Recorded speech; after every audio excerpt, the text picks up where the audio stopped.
Hi hello people, welcome back to our channel. మన ఛానల్ని ఇంకా ఎవరైనా కొత్తగా చూస్తున్నట్లయితే ఖచ్చితంగా సబ్స్క్రైబ్ చేసుకొని చూడండి. దాంతోపాటు చిన్నగా లైక్ చేయడం మాత్రం అస్సలు మర్చిపోకండి. ఈరోజు టాపిక్లోకి వెళ్ళిపోదామా? ఇంకా భోజనాలు అయిన తర్వాత అందరూ హాల్లో కూర్చొని ముచ్చట్లు చెప్పుకోవటం మొదలుపెట్టారు. వాళ్ళు ముచ్చట్లో మునగ్గానే శివ శక్తి వైపు చూశాడు. తనని తప్పించి పిన్ని వాళ్ళింటికి తీసుకువెళ్లే పనిలో బిజీగా ఉన్నాడు శివ. కానీ శక్తి మాత్రం వాళ్ళు చెప్పుకునే ముచ్చట్లలో బాగా లీనమైపోయింది. శివ వైపే అస్సలు చూడడం లేదు. ఇదొక అమ్మమ్మ టైప్. ఎప్పుడు చూసినా పెద్దవాళ్ళ ముచ్చట్లో తల దూర్చేస్తుంది. ఇక్కడ మొగుడొకడు ఉన్నాడన్నాడు. ఇన్నాళ్లకు ఇంటికి వచ్చాను. అయ్యో వీడికి ఏమన్నా కావాలేమో అడుగుదాం అన్న ధ్యాసే లేదు. ఛీ, దీనికి అస్సలు హృదయం లేదు అని తిట్టుకుంటూ శక్తి వైపే గుర్రుగా చూడటం వసుంధర కంట్లో పడింది. ఏంటి ఈ అల్లుడు మొహం వాడిపోయిన చపాతీలాగా అయ్యింది. ఇప్పటి వరకు బాగానే ఆడుతూ పాడుతూ హుషారుగా ఉన్నాడుగా, ఈలోపే ఏమైంది అని అనుకుంటుంది మనసులో. శక్తి ఎంతసేపటికి తన వైపుకు చూడకపోయేసరికి ఇంకా లాభం లేదనుకొని పక్కనే టీపై మీద ఉన్న న్యూస్ పేపర్ని చించి ఉండలు చుట్టి ఎవ్వరూ చూడకుండా శక్తి మీదకు విసిరాడు. సరిగ్గా అదే సమయానికి ప్రభాకర్ వేసిన జోక్కి పడి పడి నవ్వుతూ కిందికి వంగింది శక్తి. ఆ పేపర్ బాల్స్ వెళ్ళి వసుంధరకు తగిలింది. ఆ పేపర్ బాల్ అని తెలియక వసుంధర పైనుంచి ఏ బల్లి పడిందో అని అనుకుని పెద్దగా అరిచి కూర్చుందల్లా పైకి లేచి నానా హంగామా చేసింది. చివరికి తనని శాంతింపపరచటానికి అత్త, అది బల్లి కాదు, పాడు కాదు, పేపర్ బాల్ అని గుప్పెడు తెరిచి చూయించాడు శివ. అది చూసిన వసుంధర కొద్దిగా శాంతించి, ఒరే అల్లుడు, నీకిదేం సరదారా? పేపర్ బాల్స్ విసిరి కొట్టడం నా గుండె జల్లుమంది తెలుసా? ఇప్పటికీ కూడా దడ తగ్గలేదు. నువ్వు ఏదో ఒకరోజు నన్ను ఇలాగే చంపేస్తావురా అని అంది దడదడ మాట్లాడుతూ. పెద్దవాళ్ళతో ఇవేం పరాచకాలరా అని ఒక్కటి వేసింది సునంద. చాలే మమ్మీ, నేను అత్తతో ఈ టైంలో పరాచకాలు ఎందుకు ఆడతాను? ఆ పేపర్ బాల్స్ శక్తికి విసిరాను, అది వంగేసరికి అత్తకి తగిలింది అని అన్నాడు శివ తల వంచుకొని. ఆ మాట వినగానే అందరూ ముసిముసి నవ్వులు నవ్విన ప్రభాకర్ మాత్రం పడి పడి నవ్వాడు. అది చూసిన శక్తికి చచ్చేంత సిగ్గు వేసి, నన్ను పిలవడానికి పేపర్ బాల్స్ ఎందుకు శివ? పేరు పెట్టి పిలిస్తే సరిపోతుంది కదా అని అంది. అవునా, అయితే ఇప్పుడు పిలుస్తున్నాను రా, బయటికి వెళ్దాం అని అన్నాడు శివ శక్తి చెయ్యి పట్టుకొని బయటకు తీసుకువెళ్తూ. వాళ్ళు వెళ్ళాక వసుంధర సోఫాలో కూర్చొని, వదిన, వీడిని కనేటప్పుడు ఏం తిన్నావమ్మా? ఎప్పుడు చూసినా ఛార్జ్ చేసిన బ్యాటరీ లాగా ఎంత ఎనర్జెటిక్గా ఉంటాడు అని అడిగింది వసుంధర. ఆ మాటలకి సునందకి కూడా సిగ్గు ముంచుకు వచ్చేసింది. బయటకు వెళ్ళగానే, ఈ టైంలో ఎక్కడికి శివ అని అడిగింది శక్తి. ఎక్కడికో చోటికి. ఏం చెప్తే గాని రావా అని అన్నాడు శివ. ఎందుకు రాను? నువ్వు రమ్మంటే ఎక్కడికైనా వస్తాను అని అంది శక్తి. అయితే నోరు మూసుకొని కూర్చో అని అన్నాడు శివ బైక్ స్టార్ట్ చేస్తూ. శక్తి ఇంక ఒక్క మాట కూడా మాట్లాడకుండా బైక్ ఎక్కి కూర్చుంది. ఎప్పుడూ సైడ్కి కూర్చొని భుజం మీద చేయి వేయటానికే సిగ్గుపడే శక్తి ఆ రోజు అటొక కాలు ఇటొక కాలు వేసుకొని కూర్చొని నడుం చుట్టూ చేయి వేసి కూర్చుంది. శివ బయటకు వెళ్ళడం గమనించి, ఈ టైంలో ఎక్కడికి అని పద్మ కంగారుగా పైకి లేస్తూ, వెళ్ళని పద్మ, మనింటికేలే అన్నాడు ప్రభాకర్. ఆ మాట వినగానే పైకి లేచిన పద్మ అవునా అంటూ మళ్ళీ కూర్చుంది. నిజమేలే, కాస్త వాళ్ళని అలా ప్రశాంతంగా గడపనివ్వండి, మన దగ్గర కూర్చొని ఏం చేస్తారు అని అంది గిరిజ.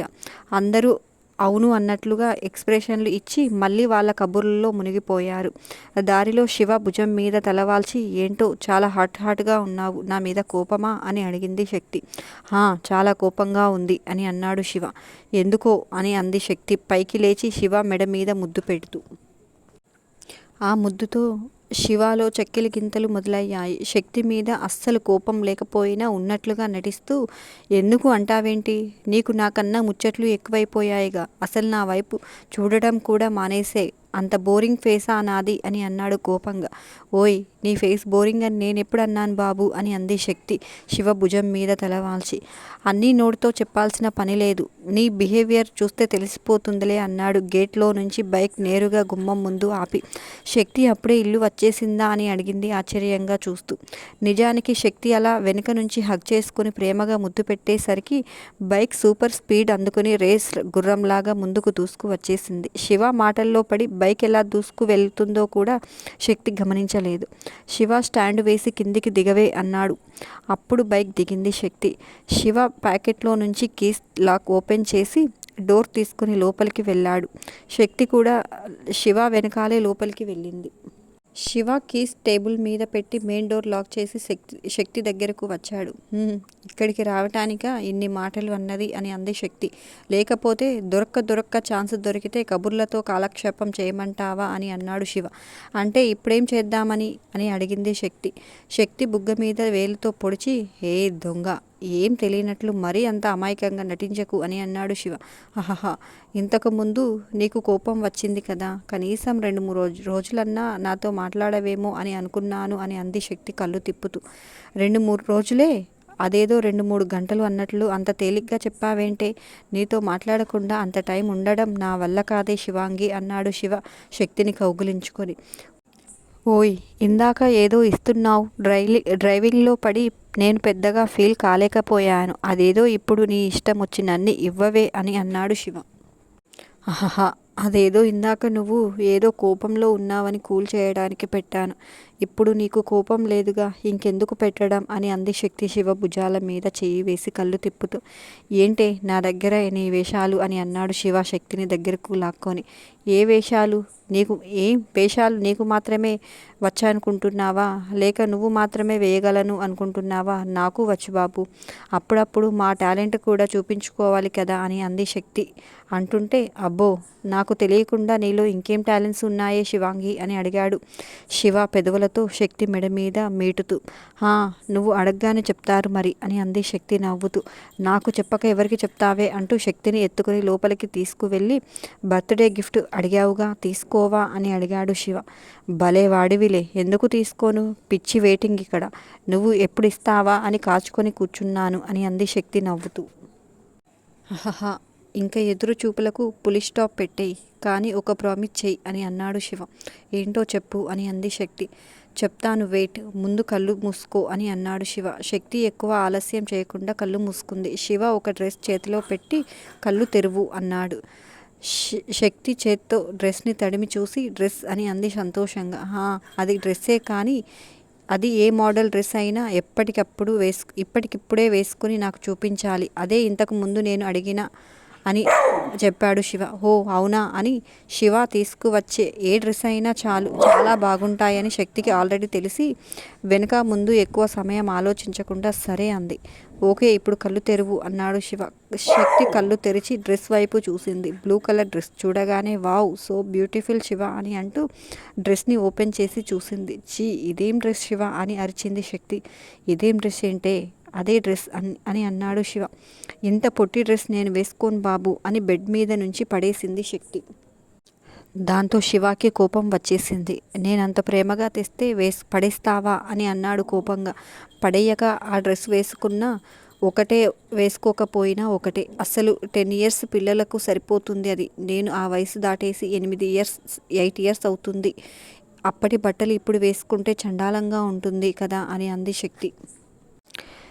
ఇప్పుడు అది వేసుకొని నిన్ను ర్యాంప్ వాక్ చేయమనలేదు, జస్ట్ ఒకసారి వేసుకోమన్నాను. వెస్ట్రన్ డ్రెస్లో నా పెళ్ళాం ఎలా ఉంటుందో ఒకసారి చూసుకుందామని అంతే, అంతేకాని ఆ డ్రెస్తో నిన్ను బయటకు వెళ్ళమనలేదు అని అన్నాడు శివ. అయినా సరే నేను వేసుకోను అని అంది శక్తి. ఓహో, ఓకే ఫైన్, వేసుకోకు అంటూ బెడ్ మీద ఉన్న డ్రెస్ తీసి కింద విసిరి కొట్టి బయటకు వెళ్ళపోయాడు శివ. వెళ్తున్న శివాని వెనుకగా హగ్ చేసుకుని, ప్లీజ్ శివ, ఈ ఒక్క రోజుకి నీ కోపాన్ని నా కోసం పక్కన పెట్టలేవా అని అడిగింది శక్తి.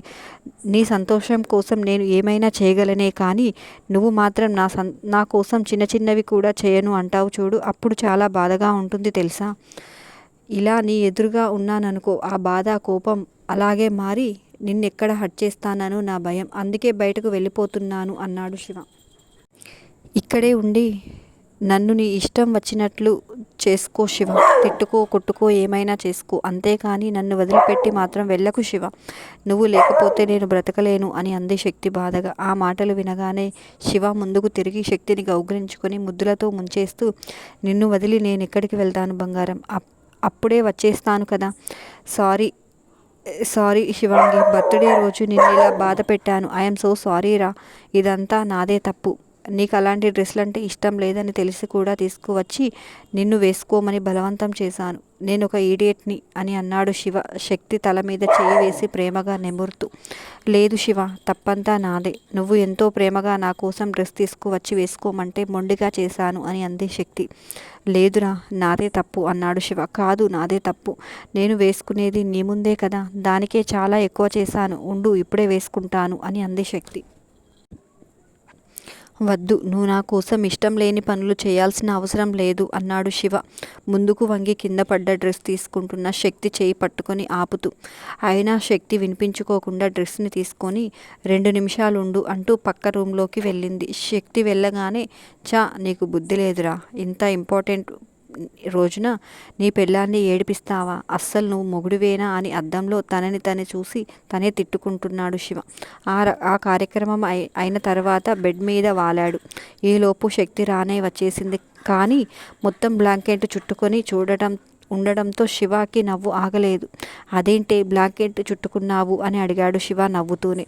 శివ నవ్వుతూ ఉండగానే శక్తి బ్లాంకెట్ని తీసేసింది. అంతే. అప్పటి వరకు పళ్ళన్ని బయటపెట్టి నవ్వుతున్న శివ నోరు కళ్ళు తెరిచినట్లుగానే అలాగే ఉండిపోయాడు. శక్తి దగ్గరకు వచ్చి శివ నోరు మూసేసింది. దాంతో కదలడం మొదలుపెట్టి, వామ్మో, ఇంకీ డ్రెస్ ఎప్పుడు వేసుకోకే, నా కొంప కొల్లేరైపోతుంది అని అన్నాడు శివ మెల్లిగా శక్తి మెడ మీద భుజాల మీద తాకుతూ. నిజానికి ఆ డ్రెస్కి హ్యాండ్స్ లేవు. మెడ నుంచి అంతా ఓపెన్గానే ఉంది. కానీ ఆ డ్రెస్లో టాప్ మోడల్కి పోటీగా ఉంది శక్తి. పర్వాలేదు శివ, చూడగానే నచ్చలేదు కానీ వేసుకుంటే చాలా బాగుంది. ఇంక ఇలాంటివే తీసుకో అని అంది శక్తి నవ్వుతూ. వద్దన్నానా అని అన్నాడు శివ కూడా నవ్వుతూ. కానీ ఈ డ్రెస్ ఒక్కసారికి దొరికిన అవకాశాన్ని వదలకుండా శక్తిని దగ్గరకు తీసుకుని పెదవుల మీద ముద్దు పెట్టాడు. ఆ ముద్దు శరీరంలోని అన్ని నరాలు వీణ మీటుతున్నట్లుగా ఉంది ఇద్దరికి. చాలా రోజుల తర్వాత ఒకరిలో ఒకరు ఒదిగిపోయారు. నిద్రలోకి జారుకునే ముందు శక్తి బుగ్గ మీద వేలుతో నెమురుతూ, ఈ డ్రెస్ నీకు సూపర్గా ఉందే అని అన్నాడు శివ ప్రేమగా. నువ్వు తీసుకువస్తే అలా ఉండక ఎలా ఉంటుంది అని అంది శక్తి బ్లాంకెట్ పైకి లాక్కుంటూ. నేను తెచ్చినందుకు కాదు శివాంగి, నువ్వు వేసుకోవటంతో డ్రెస్కి అందం వచ్చింది అంటూ శక్తిని ప్రేమగా హత్తుకున్నాడు. రాత్రి చాలా లేట్గా పడుకున్నారేమో. ఉదయం 8 గంటలైనా మెలకువ రాలేదు. అప్పటికి శివాకి మెలకువ వచ్చి టైం చూసుకున్నాడు. ఓ, 8 అయిందా అని లేవబోయాడు. శక్తి చెయ్యి అల్లుకుపోయి ఉండడం చూసి మెల్లిగా తీసి పక్కన పెట్టి సరిగ్గా పడుకోబెట్టి బ్లాంకెట్ కప్పాడు. పైకి లేచి వాష్రూంలోకి వెళ్ళబోతూ ప్యాకెట్లో చేయి పెట్టుకున్నాడు. ప్యాకెట్లో చేతికి ఏదో తగలడంతో బయటకు తీశాడు. Ring box. వావ్, ఇది ఇవ్వడం మర్చిపోయానుగా అనుకుంటూ శక్తి వైపు చూశాడు. ఆదమర్చి హాయిగా నిద్రపోతున్న శక్తిని చూసి దగ్గరకు వచ్చి ముందుకు వంగి నుదుటి మీద ముద్దు పెట్టుకొని చేతి వేళ్లను తీసుకుని ప్రేమగా నిమిరి ఆ బాక్స్ని శక్తి పక్కన ఉన్న టేబుల్ మీద పెట్టి వాష్రూమ్కి వెళ్ళాడు శివ. ఫ్రెష్ అయి రాగానే ఫోన్ రింగ్ అవ్వడంతో లిఫ్ట్ చేసి హలో అన్నాడు. హలో సార్, మీ సుహానాకి స్పృహ వచ్చింది. తన దగ్గర ఎవరు లేరు, వచ్చి చూసుకోండి అని చెప్పి ఫోన్ పెట్టేసింది. ఓ, స్పృహ వచ్చిందా అని అనుకొని షర్ట్ వేసుకోబోతూ ఏదో గుర్తొచ్చిన వాడిలాగా ఫోన్ తీసుకొని హాస్పిటల్కి కాల్ చేసి సిస్టర్కి ఏదో చెప్పి ప్లీజ్ ఈ ఒక్క హెల్ప్ చేయండి అని రిక్వెస్ట్ చేశాడు. దాంతో ఆ నర్సు శివ చెప్పిన దానికి ఓకే అని, మీరు త్వరగా రావాలి, నా నైట్ షిఫ్ట్ కంప్లీట్ అయిపోతుంది, నేను ఇంటికి వెళ్ళాలి అని చెప్పింది ఆ నర్సు. నేను 10 నిమిషాలలో హాస్పిటల్లో ఉంటాను అని చెప్పాడు శివ. ఓకే అని అంది ఆ నర్స్. శివ హడావిడిగా బయలుదేరుతూ శక్తి వైపు చూసి వంగుని పెదవుల మీద ముద్దు పెట్టి, ఓ సారీ శివాంగి, బయటకు వెళ్ళాలి, 1 గంటలో వచ్చేస్తాను అని మనసులో అనుకుని బయటకు వెళ్ళి డోర్ లాక్ చేసి బైక్ స్టార్ట్ చేసి హాస్పిటల్కి బయలుదేరాడు శివ. ఇంతలో సుహానా నర్స్ని పిలిచి ఒక కాల్ చేసుకోవాలని చెప్పి తన ఫోన్ ఇవ్వమని అడిగింది. దాంతో ఆ నర్స్ కావాలని తన ఫోన్లో రింగ్కి తప్ప బ్యాలెన్స్ లేదని చెప్పింది. అయినా పర్వాలేదు, ఫోన్ ఇవ్వమని ఫోర్స్ చేసింది సుహానా. అంతేనండి ఈ రోజుటికి ఈ వీడియో. నచ్చిందా? ఎలా ఉంది? ఖచ్చితంగా కామెంట్స్ రూపంలో తెలియజేయడం అస్సలు మర్చిపోకండి. మరొక మంచి టాపిక్తో మళ్ళీ మీ ముందుకు వస్తాను. అంతవరకు ఉంటాను. Bye bye.